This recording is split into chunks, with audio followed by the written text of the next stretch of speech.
Y la pregunta es, ¿qué podemos aprender de Dietrich Bonhoeffer? ¿Qué podemos rescatar de la vida de este personaje? Bonhoeffer tiene también detractores. Y aunque muchos han alegado que Bonhoeffer fue un teólogo liberal por la educación que recibió y su amistad con Karl Barth, lo cierto es que él fue evangélico.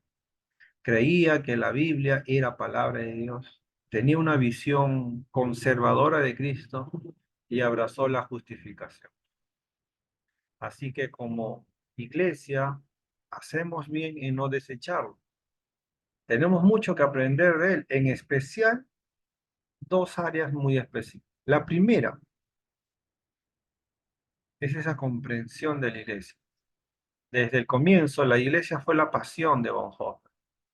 En su tesis doctoral, Sanctorum Communio, propuso que la iglesia no es solo una institución, sino la misma existencia de Cristo en una comunidad. Bonhoeffer volvería una y otra vez a este tema por el resto de su vida, de manera especial en su clásico Vida en Comunidad. Para Bonhoeffer, la vida cristiana sin iglesia era imposible. Ella es la comunidad de personas amorosas que, tocadas por el Espíritu de Dios, irradian amor y gracia. Por lo tanto, debemos amar a la iglesia que Dios nos ha dado más de lo que amamos a nuestra iglesia soñada. Qué interesante, ¿no? Aquellos que aman su sueño de una comunidad cristiana más que a la comunidad cristiana en sí misma, se convierten en destructores de esa comunidad cristiana. A pesar de sus intenciones personales, que pueden ser muy honestas, fervientes y sacrificiales, pero siguen siendo destructores. Dios odia a este deseo soñador, porque hace que el soñador se sienta orgulloso y pretencioso. Quienes sueñan con esta comunidad idealizada exigen que sea realizada por Dios, por los demás o por ellos mismos. Entran en la comunidad de cristianos con sus demandas, establecen su propia ley y se juzgan entre sí e incluso a Dios en consecuencia. En medio de una nueva reforma en nuestros países y la tentación constante que tenemos de criticar a nuestras iglesias, en vez de ser agradecidos por lo que Dios puede estar haciendo en ellas, tales palabras resultan relevantes y penetrantes. La verdad contra el engaño de las iglesias falsas, como hizo Bonhoeffer. Pero no seamos duros con la iglesia verdadera. La iglesia es el lugar favorito de Dios. Así dice Bonhoeffer. Una segunda área en donde tenemos mucho que aprender de Bonhoeffer es el de nuestro entendimiento de lo que significa verdaderamente seguir a Cristo. Bonhoeffer abogó por un cristianismo sin religión, un cristianismo que rechaza nuestros esfuerzos humanos de sacarnos a Dios y que en cambio se toma en serio a Cristo y el Evangelio. Este hombre vio que luego de 400 años de protestantismo en Alemania, la idea que todos tenían en el país era que ya todos eran creyentes y eran una nación que exaltaba el poder, irónicamente, y habían olvidado la teología de la cruz que Lutero enseñó y que la Biblia nos muestra. La teología de cómo Dios es experto en glorificarse en lo débil y a primera vista despreciable. Esto contribuyó a que Hitler llegara al poder, prometiendo poder y gloria fácil. La gracia barata es la gracia sin discipulado, gracia sin cruz, gracia sin Jesucristo vivo y encarnado. Y como el país tenía una visión errada del Evangelio, tenía una visión errada de lo que Cristo demandaba en nosotros, Alemania abrazó lo que Bonhoeffer llamó gracia barata, a no ver el costo de lo que Jesús pagó para redimir. La gracia barata es la enemiga mortal de nuestra iglesia. La gracia barata es la predicación del perdón sin requerir el arrepentimiento. El bautismo sin disciplina de iglesia. La comunión sin confesión. La absolución sin confesión personal. La gracia barata es la gracia sin discipulado, sin cruz, sin Jesucristo vivo y encarnado. La gracia es gratis para nosotros porque Cristo pagó la costosa, que es así, que no es barata. Cristo pagó todo el costo y por ello no es barata. La cruz, la cruz es puesta sobre cada cristiano. El primer sufrimiento de Cristo en todo hombre debe experimentar ese llamado, ese llamado. Un llamado a abandonar los apegos de este mundo, morir al viejo hombre, ¿no? Que es el resultado del encuentro con Cristo. Cuando nos embarcamos en el discipulado, nos entregamos a Cristo en unión con su muerte. Bonhoeffer decía, si entregamos nuestras vidas a la muerte, así comienza. La cruz no es el final terrible de una vida feliz y temerosa de Dios, sino que nos encuentra al principio de nuestra comunión con Cristo. Cuando Cristo llama a un hombre, le pide que venga y muera. Eso lo tenía muy claro Bonhoeffer. Puede ser una muerte como la de los primeros discípulos que tuvieron que dejar su hogar y trabajar para seguir. O puede ser una muerte como la de Lutero, que tuvo que abandonar el monasterio y salir al mundo. Pero es la misma muerte cada vez. La muerte en Jesucristo, la muerte del viejo hombre a su llamado. Como la historia testifica, Bonhoeffer vivió renunciando a sí mismo, entregado a Dios, a pesar de sus errores y pecados. Esa frase, cuando Cristo llama a un hombre, le pide que venga y muera. Es contundente, ¿no? Esto lo notamos de manera especial en su muerte. El día antes de morir, como ya lo hemos dicho, predicó a sus compañeros de prisión y habló sobre Isaías 53. Dice uno de sus compañeros, Bonhoeffer nos habló de una manera que llegó al corazón de todos, encontrando las palabras exactas para expresar el espíritu de nuestro encarcelamiento y los pensamientos y resoluciones que éste había producido. Apenas había acabado su última oración cuando la puerta se abrió y dos hombres de aspecto malvado, vestidos de civiles, entraron y dijeron, prisionero Bonhoeffer, prepárese para acompañarnos. Para todos los presos, aquellas palabras para acompañarnos había adquirido un único significado, el patíbulo. Nos despedimos de él, entonces me llevó a un lado y me dijo, este es el final, para mí, el principio de la vida. Esas fueron unas palabras, sus últimas palabras registradas. Una década después, un doctor, testigo de la muerte de Bonhoeffer, relató, a los prisioneros los sacaron de sus celdas y se leyeron los veredictos de la corte marcial. A través de la puerta entreabierta en una habitación de las chozas vi al pastor Bonhoeffer, antes de quitarse el atuendo de la prisión, arrodillándose en el suelo, orando fervientemente a su Dios. Me conmovió muchísimo la forma en que este hombre amable oró, tan devoto y tan seguro de que Dios escuchaba su oración. En el lugar de la ejecución volvió a orar y luego subió los escalones hasta la horca, valiente y tranquilo. Su muerte se produjo en unos pocos segundos. En los casi 50 años que he trabajado como médico, casi nunca he visto morir a un hombre tan enteramente sumiso a la voluntad de Dios. Son notas de uno de los compañeros de la cárcel. Que el Señor nos conceda vivir y morir así entregados a Él, abrumados ante el precio de su gracia. La vida de Bonhoeffer. Bonhoeffer,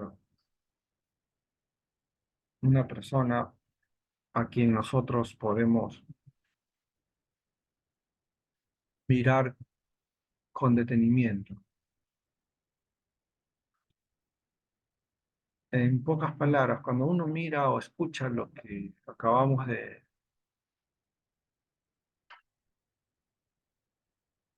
destacar, ¿no? Podemos decir de Bonhoeffer muchas cosas. Eh,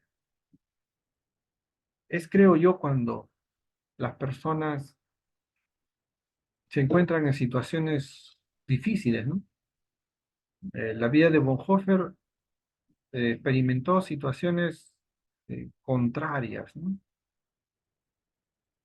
Eh,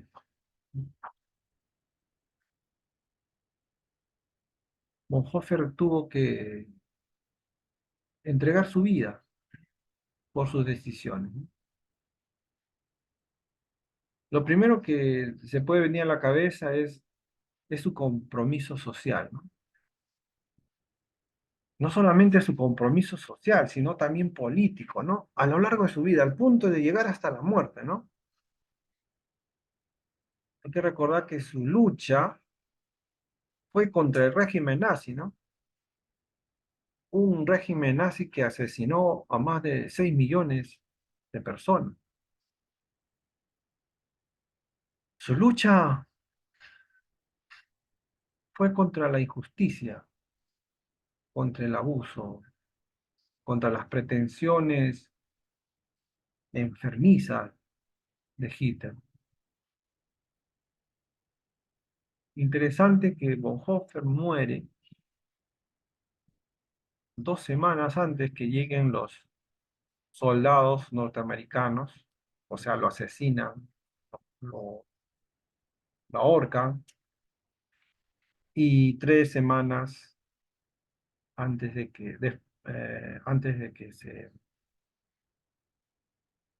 se suicide Hitler, ¿no?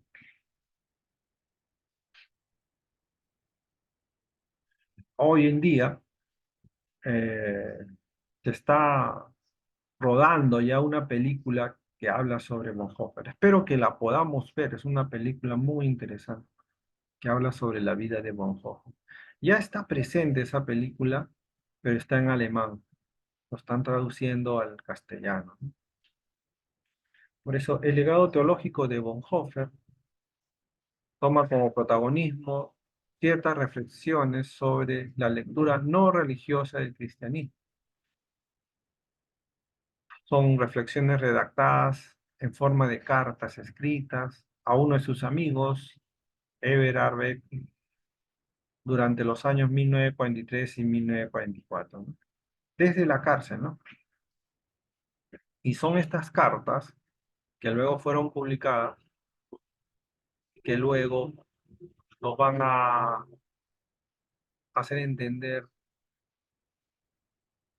la reflexión de este teólogo en la cárcel, ¿no? Un teólogo cristiano comprometido. La teología de Bonhoeffer va estrechamente ligada a las diferentes etapas de su vida, de tal modo que casi podía ser calificada de reflexión profunda sobre su propia tarea educativa y eclesial.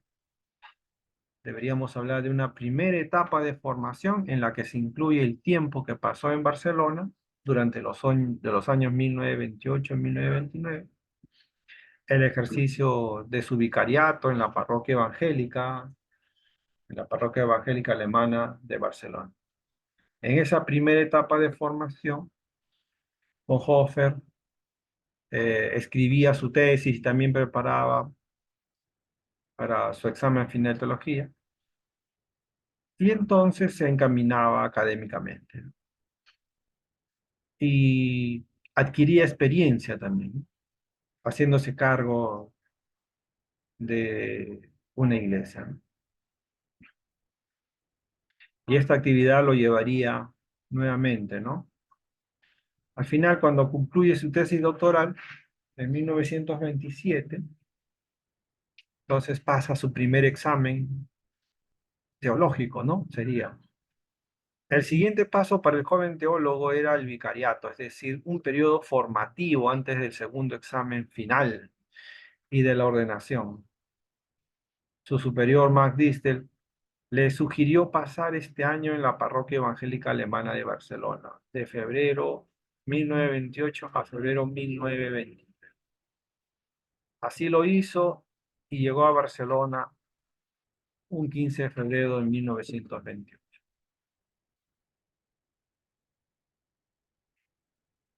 En esa etapa de formación fue la que después de Barcelona supuso un curso en el Seminario Teológico de Nueva York y fue enviado por la iglesia, por su iglesia de Berlín. Recién en 1931 sería ordenado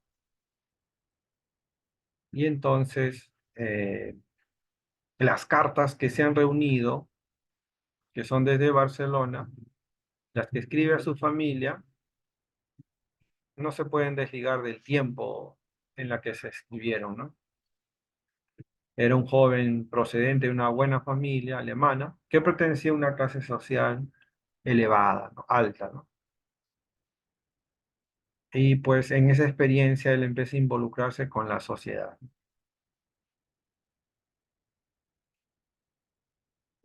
En Barcelona, Bonhoeffer se hace amigo de comerciantes y algunos hombres de negocio, ¿no? Y pues se le apareció una cantidad de situaciones, ¿no? Y Bonhoeffer se dio cuenta fácilmente que había gente que no compartía con sus intereses académicos ni con sus inquietudes espirituales, ¿no? Los problemas que se le planteaban en Barcelona eran muy distintos a sus habituales, ¿no? Pero Bonhoeffer se volcó plenamente, participó en la vida social de la comunidad, introdujo una enseñanza infantil, dio clases y tuvo lo que tuvo que hacer, ¿no? Bonhoeffer finalmente entra en contacto, pues, con los vagabundos, los delincuentes, ¿no? Para tratar de alguna manera ayudar a esa gente en Barcelona. Entonces, Bonhoeffer, su vinculación con la comunidad no era una vinculación ajena, ¿no? Era algo cotidiano, ¿no? Su experiencia era una experiencia propia, auténtica.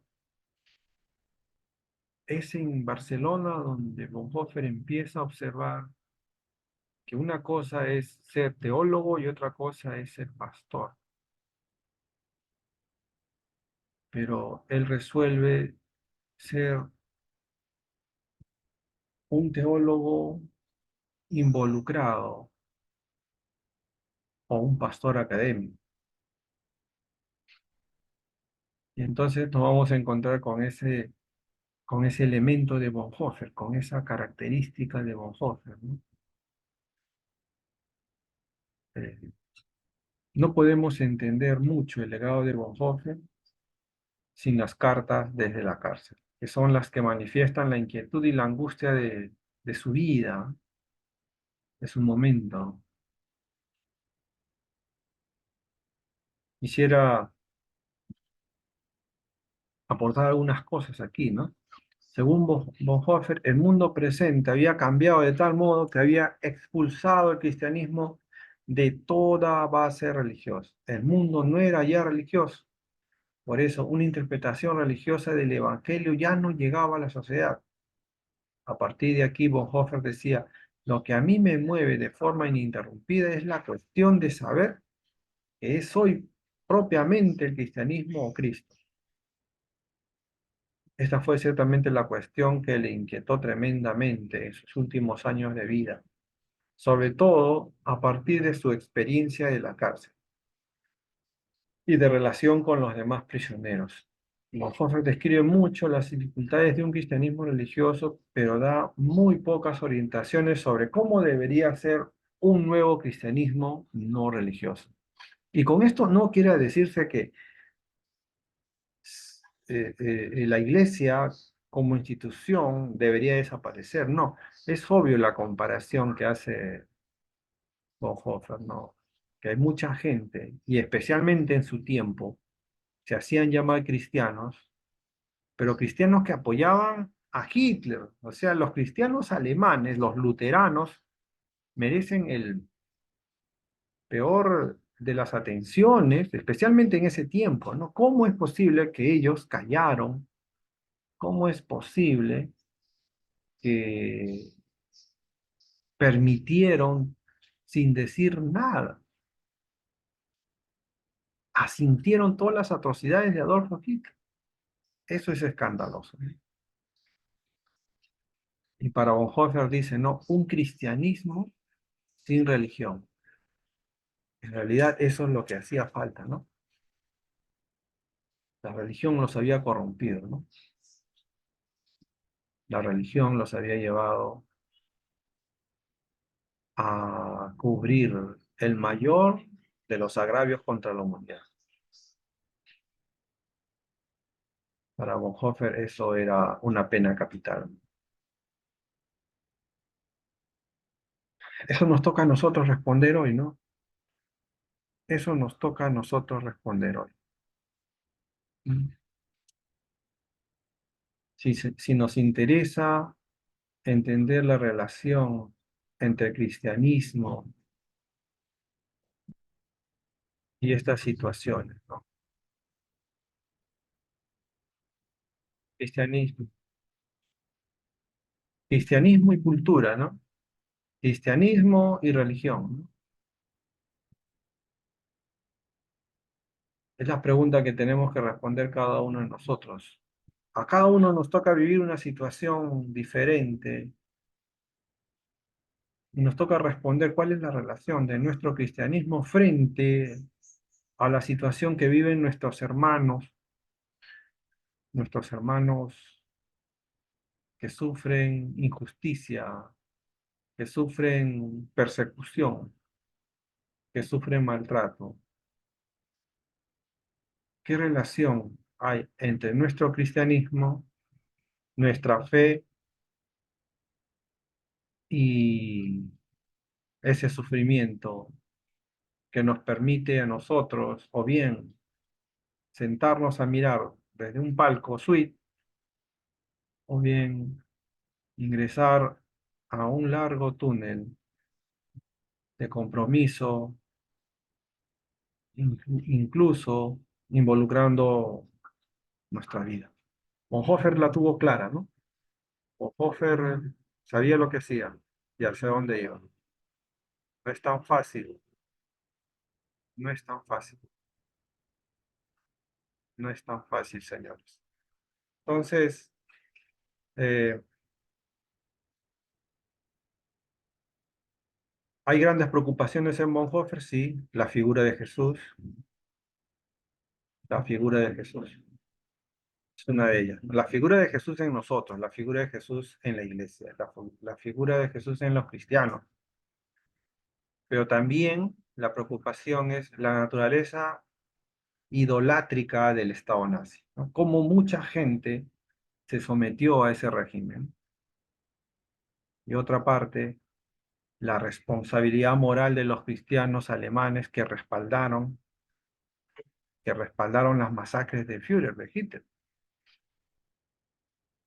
Entonces, aquí la base doctrinal del creyente no está en la experiencia individual, ni en la Biblia, sino en la revelación aceptada por fe. El corazón de la teología no reposa sobre las posibilidades de los hombres, sino sobre la realidad de Dios que delimita y estructura. A Bonhoeffer le preocupa y mucho la figura de Cristo. ¿Quién eres?, pregunta. El mismo año en que Hitler se convirtió en canciller de Alemania, Bonhoeffer se negó y dijo, ¿saben qué? A este señor no hay que seguirlo. Es más, desde ahora hay que hacerle frente. Y él se opone manifiestamente y abiertamente por radio. Ahí empiezan los problemas. Lo que realmente me preocupa es la cuestión de que es el cristianismo o también quién es Cristo realmente hoy para nosotros. Ha pasado ya el tiempo en que los hombres se les podía explicar esto por medio de palabras, sean teológicas o piadosas. Ha pasado asimismo el tiempo de la interioridad y de la conciencia, es decir, justamente el tiempo de la religión en general. ¿Qué es Cristo para nosotros? Esa pregunta atormentaría hasta el último minuto de vida a Bonhoeffer, que es Jesucristo para nosotros, y cómo predicar a Cristo sin religión.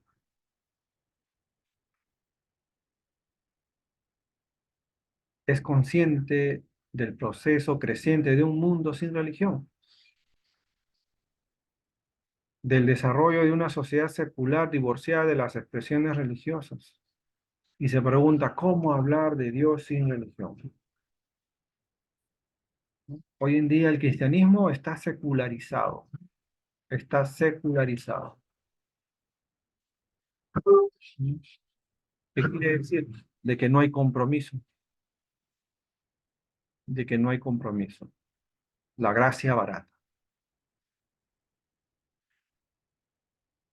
Y Bonhoeffer avanza en su reflexión para concluir que tal vez llegue un momento en el que ni siquiera se puede hablar de religión.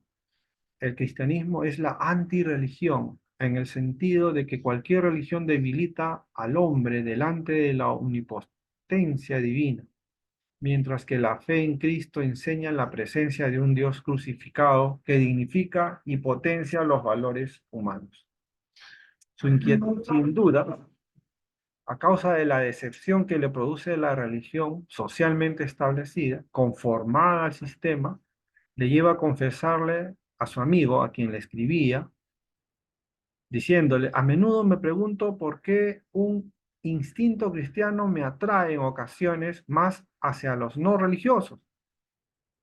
Y esto sin la mejor intención misionera, sino que casi me atrevería a decir fraternalmente ante los religiosos, me avergüenzo con frecuencia de nombrar a Dios, porque en ese contexto su nombre me parece que adquiere un sonido casi ficticio y yo tengo la impresión de ser algo insincero. En cambio, ante los no religiosos puedo, cuando hay ocasión, nombrar a Dios con toda tranquilidad y como algo obvio. Para quien vive la fe en Dios desde un plano experiencial, para quien Dios es el centro de su vida, como es el caso de Bonhoeffer, la gran preocupación es presentar a ese Dios de tal forma que pueda ser comprendido por un mundo adulto. Pero ¿qué pasa cuando presentas a un Dios? ¿Qué pasa cuando presentas a tu Dios que debe de ser compartido con los demás, que son de tu misma fe, de tus mismas creencias, y entonces solamente encuentra similitud en el término, pero no en la comprensión? ¿Qué quiere decir? ¿Qué pasa cuando compartes en un mundo cristiano totalmente eh, desvestido de los valores que trajo Jesucristo? Entonces, cuando tú hablas de Dios, ¿de qué Dios hablas, no? Es la,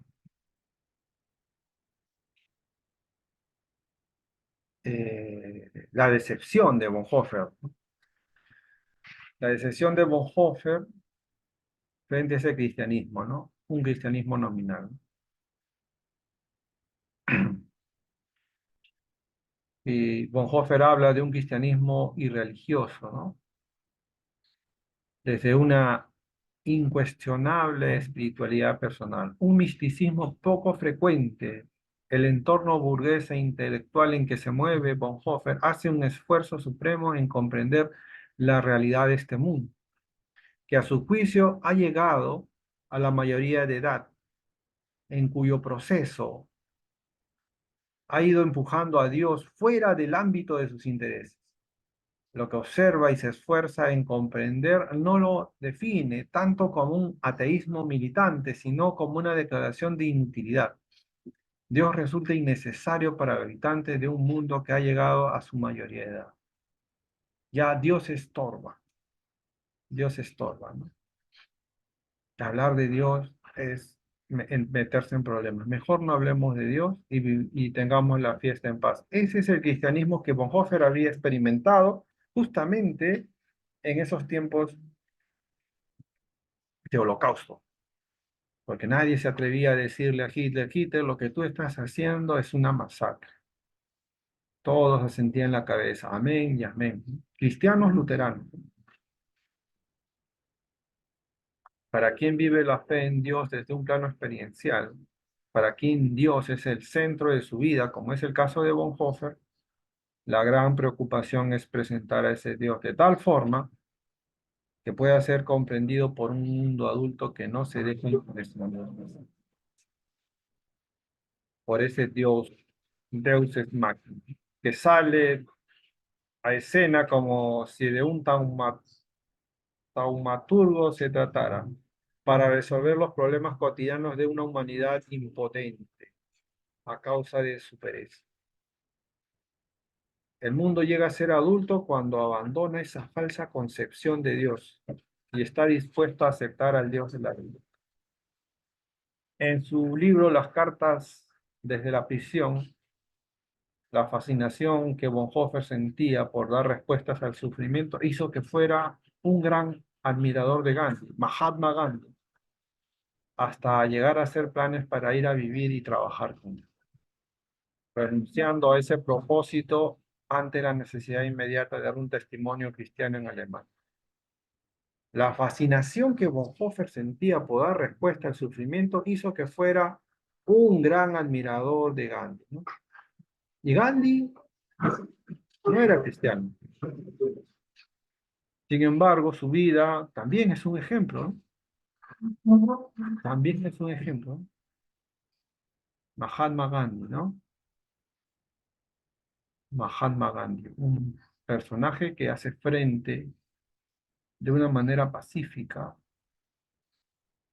a la invasión inglesa en su país. Y tiene que pasar por todo el sufrimiento que eso conlleva. Una aportación importante de Bonhoeffer fue demostrar que el cristianismo no estaba llamado a estar anclado en una doctrina, por muy ortodoxa que fuera, sino que ha de permanecer abierto a los problemas de cada época y dar algún tipo de respuesta al dolor y al sufrimiento. Dice en una de sus cartas, no podemos ser sinceros si no reconocemos que no es preciso vivir en el mundo, como si Dios no estuviera allí.